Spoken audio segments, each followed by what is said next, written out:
Hey guys, 8th fan of the night. 8th fan of the night. Second Casablanca from Pedro's. Second Casablanca. And this video does have a sponsor, and that sponsor is Squarespace. No, I'm just kidding. That sponsor is Pedro's. Chips and salsa. That's the actual restaurant we got these fans out of is Pedro's, and this is the same Pedro's. These chips and salsa are made in the kitchen that we showed a little bit of in the video taking these fans down. And they sell them in stores. That's the only reason he's still keeping that kitchen. And as soon as he can find a kitchen that's not attached to a giant restaurant, then that's when he'll be selling the building, and it'll become condos like everything in life. One day he'll be condos too, you know. Oh, no. This is the Delta 2 that was in the main dining room in the ceiling pocket. And it is from 87. I don't think it can be seen in the video, but Rick, have you figured out what I think is peculiar about this one yet?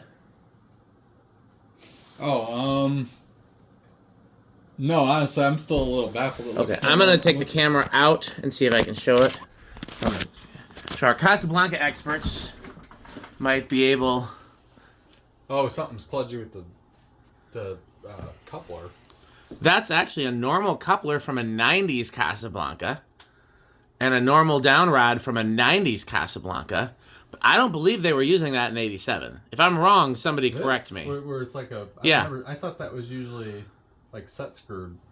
That's the 80s ones. The 90s ones have that pin and little, and you know. Hey, that's interesting. So, unless I'm wrong, which has happened before, and I'm not an expert in post K63 Casablancas, but unless I'm wrong, the down rod and mounting coupler on the top of the motor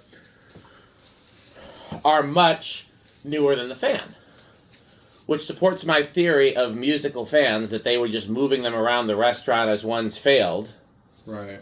And perhaps moving Envirofans around to places that had to have J-hooks, and then moving Casablancas to places that could use outlet boxes. Right.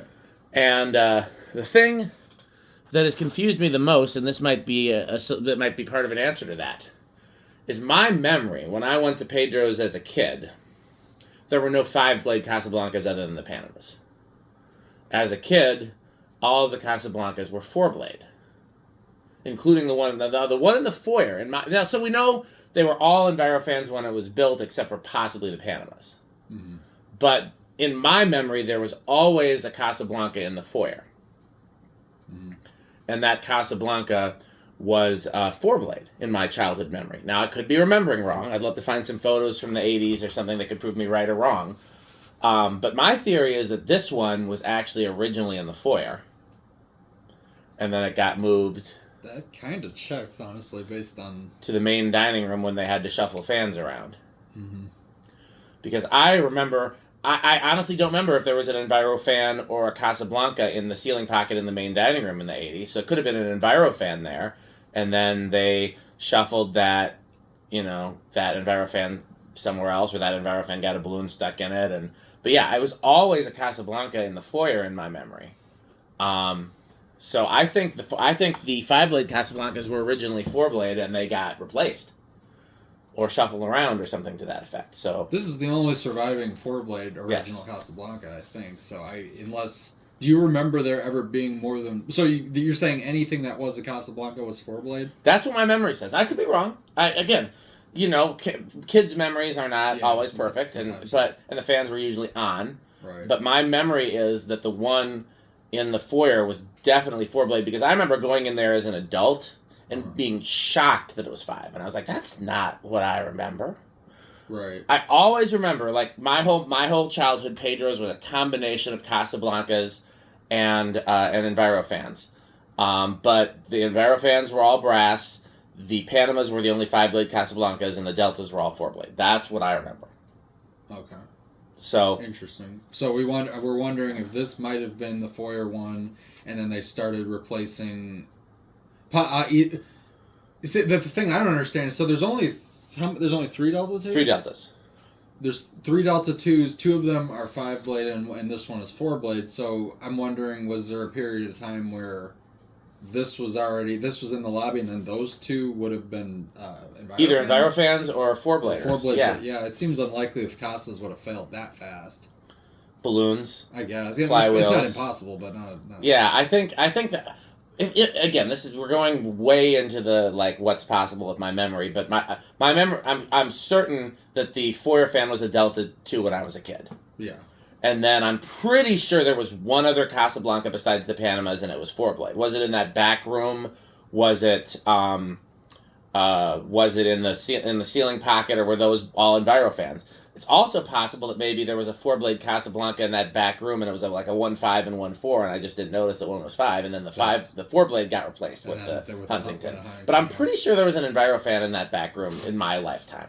Okay. So yeah, only thing that would solve this mystery would be pictures from the 80s. Yeah, this almost certainly was not.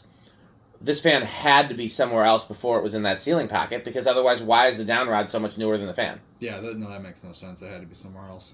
Yeah, and it's clear they were shuffling fans around, very clear. So yeah, I bet you it was somewhere else. Yeah. With that downrod. Yeah, I guess I missed that. That is kind of. So the downrod's newer than the fan by about 10 years, I think. Interesting. So, what year were the other Casablancas from? Do you remember? I haven't looked it up yet. Okay. So I was gonna wait no worries. those videos. We'll see if that solves the mystery when we do those. Okay, well let's turn this one to low. Okay, so I got low on the pull chain. This is the one that was fully waterlogged, and you can still see some of the water stains in the switch housing, and yet all it needed was a little WD-40 in the bearings, and it runs like a champ. Pretty impressive. All things considered, this is very impressive that it's running as well as it does, given how bad it was. I mean, we could barely get it to move before, now it's like running decently on all speeds. This is the only of the Delta 2s that I wouldn't mind keeping, because it's the only version that I remember from my childhood. If somebody else wants this badly, let me know, and maybe we can work something out, especially if you have ties to Pedro's, like, Reese and Brian and Landon and other people do. I'm not tied to keeping it, but this is the one that I would keep. If nobody else wants it, I would happily keep this one because it's what I remember being there. And what's funny is, like, honestly, I was definitely after this one until I got up close and saw how bad the condition is. Yeah, because Rick wants a 4-blade Delta, and he can take the nicest. The nicest of the three is the one that was in the back. What are we calling that far back room? I was calling it the track light room because that's what Reese was pulling. What does it say on that fan? It was something metal. Go see. I want to see what Pete said on that. You can turn it to medium while you're doing it. Something really metal. By the way, it's going to be a low power factor because of... It says PR. Party room? I guess so. Maybe that's the party room. Then we were calling the office the party room. I don't know. And it does say Slumber 3 on it, which that's definitely indicative of an older one. Yeah. There's medium. Absolutely silent on low, which, like I said, I was barely even moving on low before. Yeah.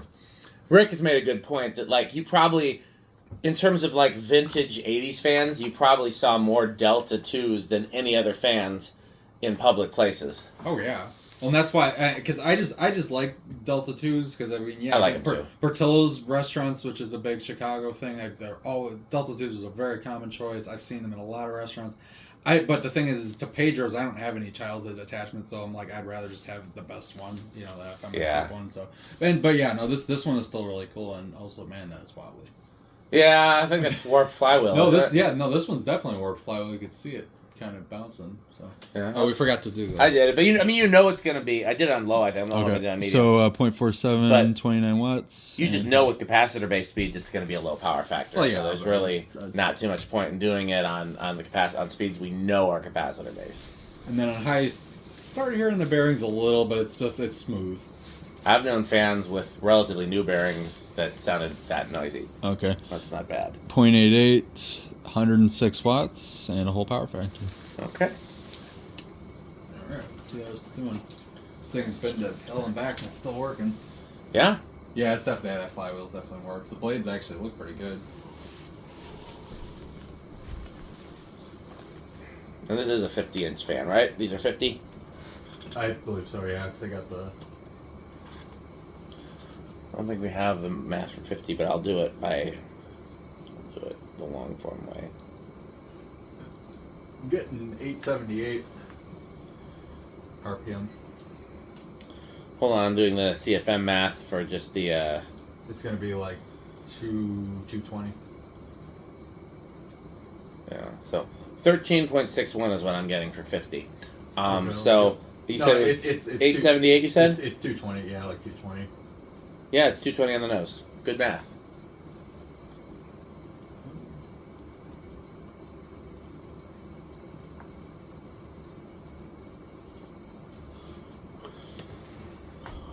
570. Solid number. So that's 7,800. That's a pretty standard K55 fan reading. All right. But no, it'll be interesting to see. Yeah? It's going to be a little stiff just because, again, these bearings are cast. But Yeah, I have to wonder. You said that in 2019 there was no water damage. yeah, I saw a very clear picture of this fan that Reese took, and it was clean. There Was it a picture or video? I don't remember, but it was clear enough you could see detail. I think it was actually a picture. Okay. It very clearly did not have water damage, so this is a Interesting. relatively recent. So yeah, I wonder if it was even ran since it got watered in it. Well, keep in mind, it also was off at the pull chain, too, when we were messing with it, so somebody turned it off. Are we sure it was off at the pull chain? Yes. It was, it was also very locked up, but it was off. Because I think... I'm like almost positive it was off. I'm not convinced it was, because there's too many people pulling stuff, trying to get stuff on, and if it was set to high, it'd only take one pull to get it to off. And I think somebody might have tried messing with the pull chain before. Yeah, that's a pretty fast spin down. You want to do reverse? Oh yeah, we'll do reverse.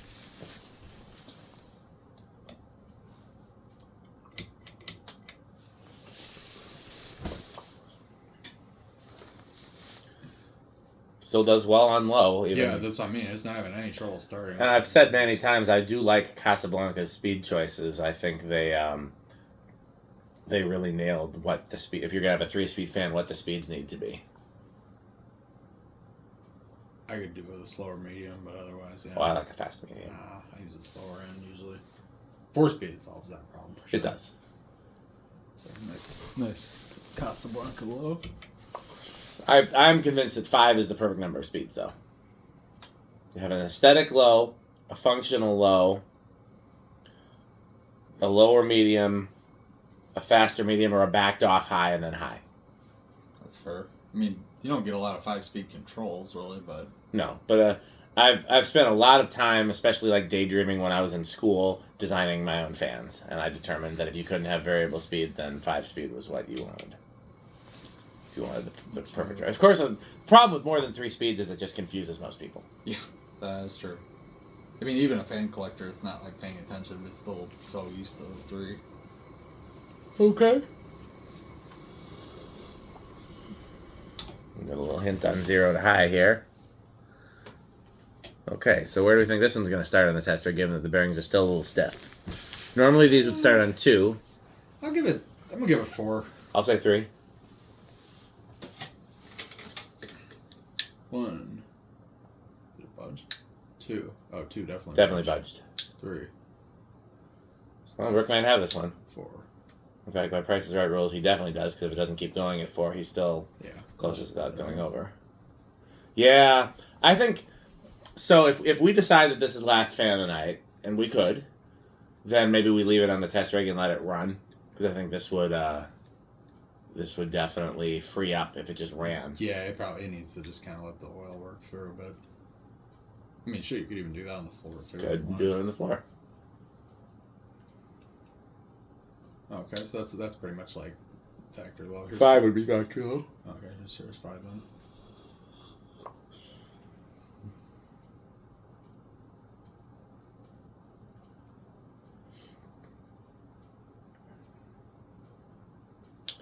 Yeah, so many places had Delta 2s when I was a kid, with and without lights. There's 6. Kinko's used to have 2 gray ones in every store. Really? I wonder if ours did. I can't remember. I don't remember seeing fans that get the Kinko's. Pete tells me there's a Kinko's in the Milwaukee area or somebody told me, maybe it wasn't Pete, it was somebody else, told me there's a Kinko's in the Milwaukee area that still has their gray Delta 2s. I mean, now it's a FedEx office. Yeah, but it's the same building, probably. Yeah. Okay, here's 7. Or maybe he was telling me it was something that used to be a Kinko's and the fans are still there. That seems more likely. But yeah, my mom spent a lot of time at Kinko's because when she was a teacher, she would need to do... That's where she'd be doing the copying. Yeah. Here's So 8. Crunch. Well, feel free. We still have Pedro's chips and salsa. Pedro's making Mexican. And again, I want to make it clear. This is not a joke. This is not a bit. The actual chips and salsa we are eating, which is delicious, is the chips and salsa from the restaurant these fans are from, and it is sold in stores. And now he had like 7 or 8 locations, and now he's back down to he's closed all of his locations, but he's still doing catering and he's still selling chips and salsa in stores. But they're made fresh right here in Madison, Wisconsin, in a kitchen that had a whole bunch of vintage fans nearby. Nice. And there's still a few left because there's some CECs in the adjacent barber shop. Yeah, that's true. So that barber shop had to have been there for a long time then. Yeah. Wonder how old that is. I mean, the fans are probably late 80s. Is that was it closed? Was it like closed out of fully closed? out of business? You can go in. No, it was. I mean, I think it was in business. It's not open that day. Because if all I need is the name, and I can find out when it opened. Right. And we can figure out if that barbershop predates Pedro's, which would be the interesting thing. Here's 10. Yeah, that would be interesting. Because it's curious. I was told that building was built specifically for Pedro's, but then we found out that parts of the building predate Pedro's. What parts of the building? You know, from talking to Jim, it sounds like he added like the whole front, basically. But I'm guessing it was like a frame building, which would be pretty common for a strip mall. Right. And then yeah, that kind of makes sense. Because like if you look at it from the front, it doesn't. It looks like the whole building looks like a Mexican restaurant. That had to be. Yeah, no, that wasn't. That was definitely Jim's doing. So that whole facade was added, yeah. And how much of the actual structure was added. And freaking huge building. Yes. 12. Crunch. And this is one of the few times that the crunching happens without metal. Yeah. That's because we have crunchables specific for this video. Special. That'll be the downside. If we don't do all the Casablancas today, will we have more Pedro's? Because again, I'll try to get more, but it's been sold out so much. It sells so fast. There's 13. As soon as it hits the grocery store shelves, I'm kind of in the mood to just push through. I might just go for it. I got no problem with that. And we're so close. We just use the same hang trail. We got 2 of them left. Let's push through it. I'm fine with that. I'm caffeinated enough. 14. Okay. Like I said, there was 2 things that I wanted to do, and actually, yeah. 15. I mean, watching something on the TV is like a fun thing. It's not even. Really... Yeah, it's not work. It just What was the other thing? Jerry's. Oh right, yeah. But I understand. We got to come up with a game plan. I've tried. I'm going to keep trying for the going through the legal channels. Yeah, and that's kind of that would be my preferred attempt on this as well, just because again, I don't want to be. It's not abandoned. It's not abandoned. I don't want to be sneaking around a place that's like that. Yeah, I'll keep trying. I haven't caught anybody there, and the people that claim they know the owners, nobody's gotten back to me. So 17 and 18. The sound you hear is not crunching, but if it is, it's chips and salsa from Pedro's Mexican Restaurante. I still love how me chewing with my mouth open is quieter than Don't Pete. chew with your mouth I'm open. not, but I'm just saying in general, it's quieter than Pete chewing across the room. Because Pete, first of all, doesn't know how to close his mouth when he chews. No, I always do, but I mean, it's like I know he. That's part of the reason it's so loud, is because it's amplified. 19. It's like a speaker. And 20. I'm pretty sure this... Crunch.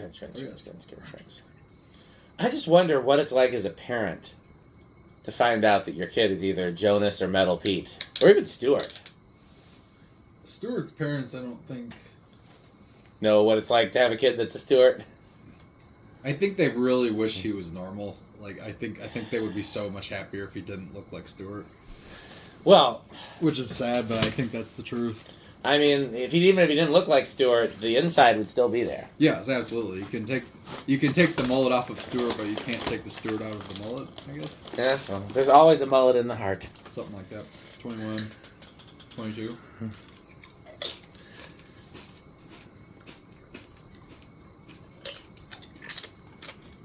$23. What did it pull on high? Like 8 something? Mm-hmm. Like 88, I think. It was pretty high. Okay. 24. 25. 26. We're pretty much. Never checked in a Jonas. Nope. 27. Oh, it's one of my favorites. 30. Rick, have you ever checked in a Jonas? I have not. Barely even. I've only hung out with the Jonas once. Twice, technically. You were there. You were there for Jonas week 1. Yeah, that's true. That was true. That was where I just started getting clued in on what it was like. I know. Was that your first time coming up here? No, I think it was my second or third time. The first time I ever came up here was the SMC A52. in like Geneva or something. Yeah, I asked. So even if 40 does not go over. I asked because I just imagine like your first time coming up here and you encounter Jonas. It's just quite an experience. That would really be again. Alex first time hanging out with all of us, and the first person he saw and met was Jonas. That's an impression. It would set an interesting. He said he thought was, what did I get myself into? All right, solid of the state. Last one was silent. I'll give it bedroom. Okay, we're not holding the berries against it. No, I'm gonna say silent. I think in normal circumstances it might have started. Wow. Noisiest K55 Casablanca I've ever had on a solid state was my polished brass turbo Zephyr I had. No, it was anti-brass turbo Zephyr I had when I was a kid. Slumber Quiet failed, and I put a cardboard box in it just to have control, and it was noisy. This is fucking silent. It was just dead silent, yes. Wow, okay. This was a really good one on solid state. I still am a kind of a firm believer that there's a good predictor of how it's going to do on solid state is what year it's from, because solid states were really common still in the 80s. By the time you get into the 90s, most people weren't using solid state controls on residential fans. So the fans weren't designed to handle it at that point. I don't know if I feel like your theory holds any water, but we'll find out. So what are you guessing for inrush? I would say it's going to be a small inrush. I'm going to guess no inrush. Sometimes these K55s are no inrush.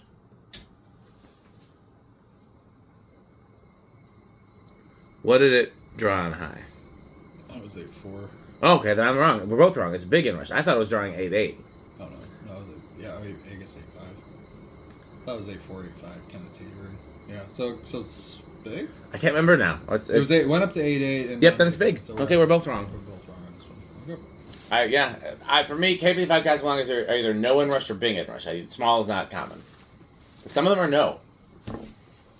But yeah, I thought I saw it gone up to 8.8 at one point, and I don't remember it dropping below 8.8. That was what my theory was. Mm-hmm. So, okay, well, so for me, Delta 2s are solidly Quick Trip. They are a fan that I've always liked. I used to collect them, and there was at one point in time when I thought the whole 12 Wings lower level was going to be all polished brass Delta 2s. That never happened, but that was a goal at one point. In fact, I still have about 10 of them in storage that I got from my in-laws' house, because at one point in time I was going to replace all of their close mount fans with close mount Delta 2s. And, that obviously is not going to happen now. My father-in-law, first he got rid of the 5-fan install, and then he passed away, so I think there's probably only one place to put a Delta 2 left. But yeah, I do still have them, an accumulation of them. But yeah, I like Delta 2s. I mean, they were a big part of my childhood. I would have been overjoyed if I would have had one in my bedroom as a kid. Just never mad to walk in and see a Delta 2. Absolutely. I'm pretty much the same way. I'd say lower end, but still avocado appliance. Portillo's was a big one for me, definitely. To this day, you still see them, even though most of them are pushing 30 years old now. Portillo's? Yeah. Yeah, because that one that had the broken blades, whatever happened to that? Is it still there? That was a Lady Delta. Is it gone or is it still there? Oh, that got replaced. Yeah, they got Westinghouse builders now. Boo. They actually got rid of a whole row of them for some reason, and they have 3 Westinghouse builders, then a row of Lady Deltas, another. So it's like maybe 2/3 of it is Lady Deltas now. And interesting. The rest is not. I was hoping maybe they pulled that. That was the one that had a Panama for a while too in the smoking section. That one. But then the one I sent you a picture of yesterday, that was the other Naperville location. That one was all Delta 2s originally. They've been replacing them with Hunters as they break, assuming flywheels break or capacitors or whatever. Balloons. But I'd say that one's probably about the same thing, about 2/3 Delta 2s, 1/3 Hunters. But yeah, no, lower end avocado appliance for me. I definitely like these. And the 4-blade only ones are definitely indicative. Those are all polished brass, those Delta 2s? At the Portillo's? Yeah. The ones last night are black. Oh, I remember that location. Gloss black with the neon, and then the Lady Deltas are polished brass. Gotcha. Yeah, I remember that. I've been to that location with the black Delta 2s. Yeah, it's cool. It's very cool. Has anybody ever found the Portillo's, or maybe they don't have any, where they had stealths? No, but I think I've heard of that as well. I've never seen it. I've been there, and this was before I was doing videos, I think. I think I've heard of it. I don't. I couldn't tell you where it was. There was one that had a belt drive fan system at one point. Yeah. And I think those got removed sometime in the last 10 years or so. Well, let's thank our sole sponsor for this video. I'm going to put the lid on so I don't make a mess. Pedro's Chips and Salsa, which is a real thing. It's our first sponsored item that is not fake. Well, Taco Bruno Mexico is real, but like we don't... The Good Manufacturing Company was real. That's true. Okay, but I mean, this is a little bit more hands-on real. We actually have the product here. We know the owner. He gave us a good deal on fans and let us explore and tear apart his restaurant. Stuart did Stuart things. No, he was very nice to basically let us take whatever. Absolutely. I was shocked that he didn't charge Reese more for those 2 lights that Reese took, because I know that he could have sold those. Oh, those would have he had somebody buying the lights. Those would have gotten money for us. He was just being generous with those. Some of the other stuff we took, nobody else was going to want. Right. But those, I thought for sure he was going to ask for more money for. Just a heck of a nice guy. Okay, well, let's see. We might try to power through and get the last 2 ones done. So in the meantime, what should they buy? They should buy a fan stick, and they should also buy Pedro's Pedro's tortilla chips and salsa. Thanks for watching.